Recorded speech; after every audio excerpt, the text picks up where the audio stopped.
Indonesia sekali lagi mendonia apabila berjaya mengikat Arab Saudi sebanyak 1-1 pada awal pagi tadi. In football, you have to score.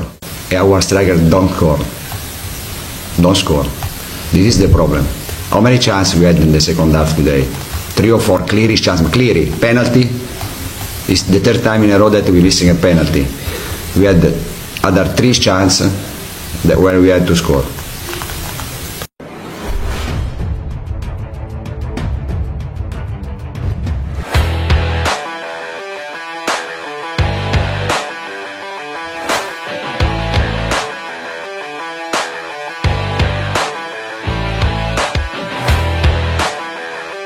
Performa timnas Indonesia tak hanya mengundang decak kagum dari supporter skuad Garuda, tetapi juga membuat fans sepak bola Malaysia takjub. Dari lini masa dunia maya, terpantau performa timnas Indonesia saat melawan Arab Saudi dalam kualifikasi Piala Dunia 2026 juga disaksikan pecinta sepak bola negara tetangga. Hasil yang diraih anak asuh Shin Tae-yong pun mendapat komentar dari netizen Malaysia. Salah satu cuitan soal penampilan impresif tim merah putih ditampilkan seorang komentator bernama Aiman Rosizam. Pada awal laga Arab Saudi versus Indonesia, ia mengulas kualitas tekanan yang diberikan tim tamu kepada tim tuan rumah. Tulisan tersebut lantas memantik komentar dari netizen Malaysia. Beragam hal diutarakan warganet negara tetangga, termasuk soal gaya main yang memesona. Gila kalau seperti ini permainan Indonesia sekarang memang dahsyat, sepertinya Malaysia juga kena, ujar salah satu netizen. Selain itu ada pula yang mengeluarkan komentar dengan membandingkan geliat naturalisasi pemain yang dilakukan PSSI dan FAM. Pemain keturunan mereka juga ada yang di bawah 23 tahun. FAM kurang progresif dalam membujuk pemain keturunan gabung skuad. Selain itu, pola pikir fans juga beranggapan tak ada yang lebih Malaysia daripada Melayu. Jadi susah untuk pemain keturunan mewakili negara. Cuit seorang pemilik akun. Weh, serius lah Indonesia seri dengan Arab Saudi untuk perlawanan kelayakan Piala Dunia semalam.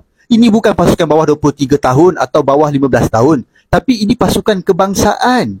Dan ini bukan perlawanan persahabatan, tapi kelayakan Piala Dunia. Janganlah kita bagi alasan, alah ini perlawanan pertama, banyak lagi perlawanan lain.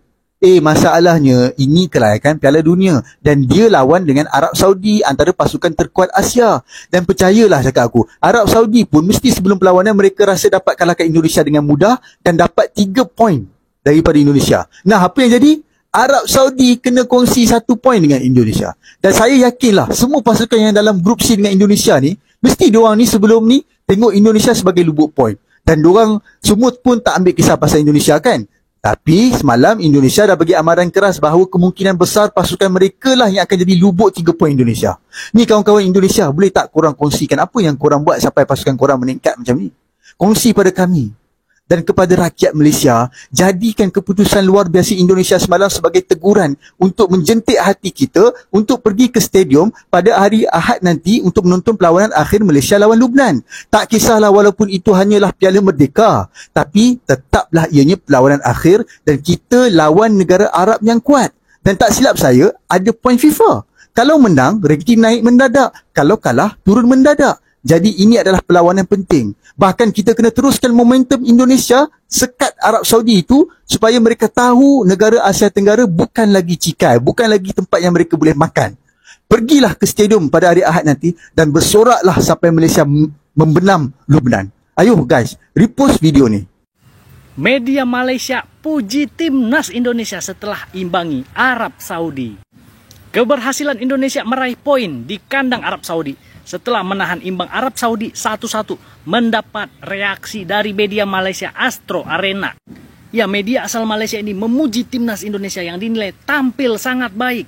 Secara khusus media Malaysia ini memuji penampilan Jai Izzes yang menjadi tembok kokoh yang tidak bisa ditembus oleh Arab Saudi. Kalau kita lihat statistik, wajar media Malaysia memuji timnas ya, di mana dengan dominasi Arab Saudi 66% penguasaan bola, 18 tembakan berbanding 7 tembakan dan 34% penguasaan bola.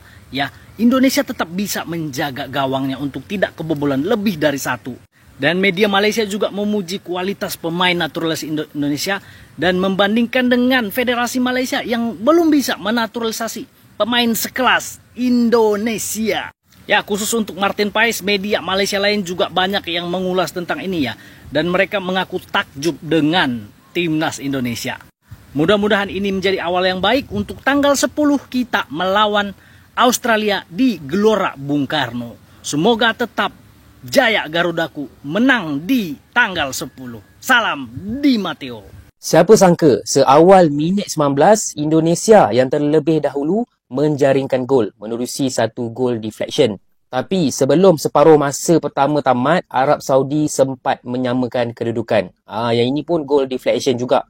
Agak sayang Indonesia bolos waktu ni sebab Arab Saudi diorang dapat momentum lah dekat half time tu kan. Even bawa ke second half pun Arab Saudi dah mula serang bertubi-tubi dan Indonesia terpaksa bertahan. Martin Paes yang pernah aku review sebelum ni, pada asalnya buat satu blunder yang mana dia menghadiahkan sepakan penalti kepada Arab Saudi. Kemudian dia menjadi hero apabila menyelamatkan sepakan penalti tersebut dengan mudah. Kalau tolak part yang dia buat blunder tu, aku rasa it is a very good debut daripada Martin Paes. Banyak save yang dia buat, lagi-lagi hujung-hujung tu, 10 minit terakhir tu, Arab Saudi dah serang bertubi-tubi, tapi Martin Paes steady, berjaya menepis segala jenis bola yang ada.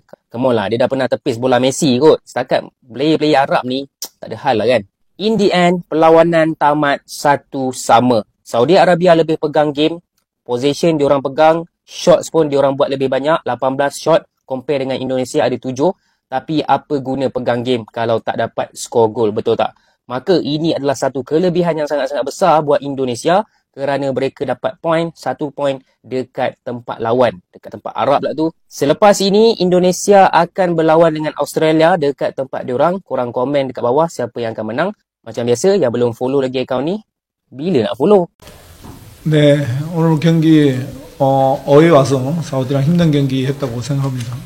두 팀 다 이 더운 날씨에 열심히 싸워줬고, 우리는 거기에 맞게끔 또 좋은 결과를 가져왔고, 예. 오늘 뭐 양팀 선수들 이 더운 날씨에서 고생했다고 서로 다 수고했다고 해주고 싶습니다. Itu Roberto Mancini. Jadi Sintayong ini memang sangat pintar. Pertama dia mengubah formasi dari 3-4-3 menjadi 3-5-2 yang pada saat bertahan menjadi 5-4-1 ya, karena lebih banyak pemain yang bertahan, 2 wingback kita akan ikut bertahan.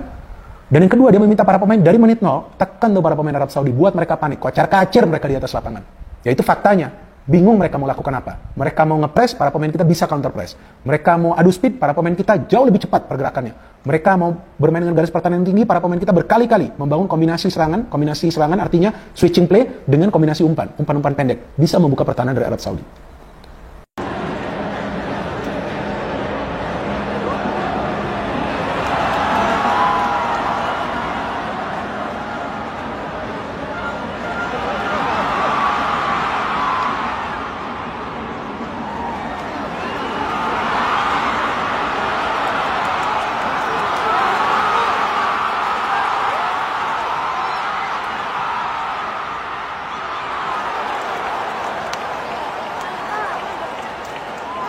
Dari FC Dallas ke Jeddah, siapa sangka Martin Paes langsung jadi bintang di laga debutnya untuk timnas Indonesia.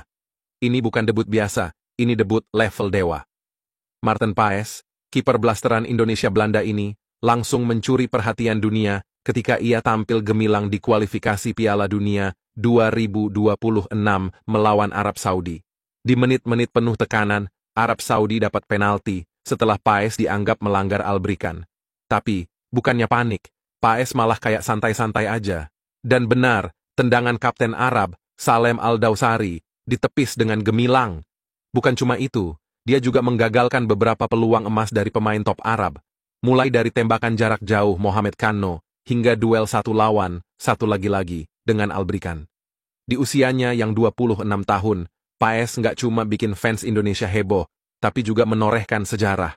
Untuk pertama kalinya Indonesia terhindar dari kekalahan melawan Arab Saudi dalam 12 pertemuan sejak tahun 1981.